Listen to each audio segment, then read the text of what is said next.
Remember Brexit, that old chestnut? 6 months ago, it was the only headline in town. Cast your mind back. After 4 years of roiling uncertainty and nearly 50 years of membership, Britain left the European Union on January 31st, triumphantly so, at least for those in favour, and for the British Prime Minister Boris Johnson, who'd promised to get Brexit done and kept his word.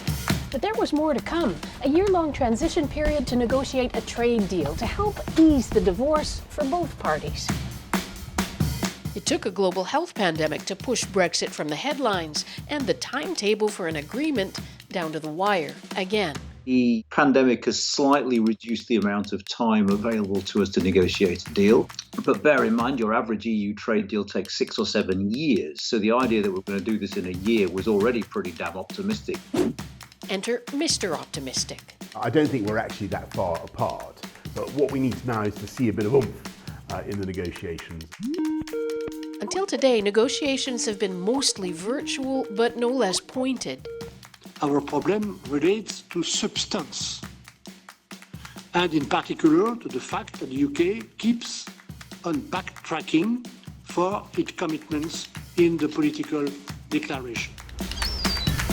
Fishing quotas are one of the most contentious issues negotiators will have to deal with when they resume face-to-face talks this week. It's a trivial part of the economy here, it's a trivial part of the economy in the EU, but its political salience far outweighs its economic importance.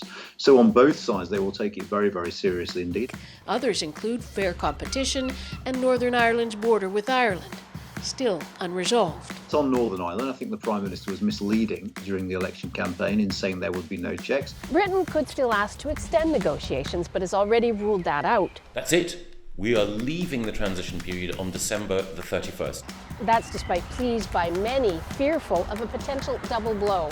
No trade deal with the EU on top of economic fallout from COVID-19. A lot of businesses think that if we delayed the end of transition, it would have given them greater time to adapt. So you could adapt to COVID, then adapt to Brexit.